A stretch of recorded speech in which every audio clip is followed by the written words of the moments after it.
নমস্কাৰ। বায়ু প্ৰদূষণ, এয়াৰ পলিউশ্যন।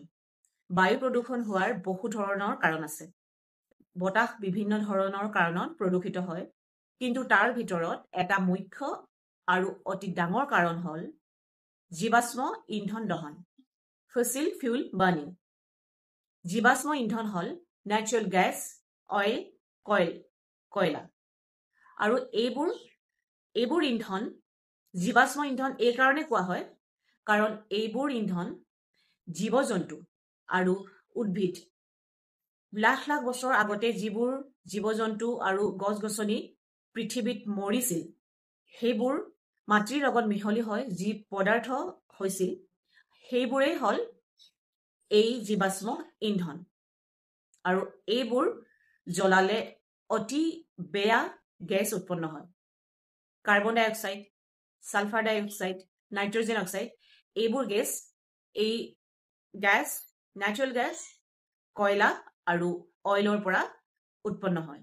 আৰু এইবোৰ ক'ত ব্যৱহাৰ হয় আমি জানোৱেই, ফেক্টৰীবিলাকত আৰু যান-বাহনবিলাকত এইবোৰ অতি বেছিকৈ ব্যৱহাৰ হয় আৰু এইবোৰ ডেইলি জ্বলি থাকে আৰু তাৰ ফলত এই বিষাক্ত গেছসমূহ উৎপন্ন হয়।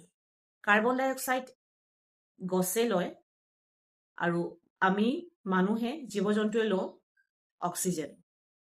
কিন্তু আজিকালিতো গছ কাটি শেষেই কৰিলে, বেছিভাগ গছটো কাটিয়ে পেলালে। চিটি আৰু টাউনবিলাকতো ডাঙৰ গছ তেনেকুৱা নাই।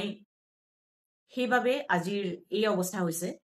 আৰু এইবোৰ জ্বলোৱাৰ ফলত অইল, গেছ আৰু কয়লা জ্বলোৱাৰ ফলত এই গেছবোৰৰ লগতে বিভিন্ন ধৰণৰ কণিকা, বিভিন্ন ধৰণৰ বস্তু যিবোৰ আমি চকুৰে নেদেখোঁ, সেইবোৰ বতাহৰ লগত মিক্স হয়, বতাহৰ লগত উৰি ফুৰে। আৰু সেইবোৰ আমাৰ নাকেদি আমাৰ ভিতৰত সোমালে আমাৰ স্বাস্থ্যৰ ক্ষতি হয়, আমাৰ বেমাৰ হ'ব। সেইবাবে এই জীৱাশ্ম ইন্ধন দহন হৈছে অতি ভয়ানক, অতি ডাঙৰ, অতি মুখ্য কাৰণ বায়ু প্ৰদূষণৰ। আৰু বহু ধৰণৰ কাৰণ আছে যি কাৰণত বায়ু প্ৰদূষিত হয়। সেইবোৰ মই আপোনালোকক কৈ যাম, ভিডিঅ' বনাই যাম।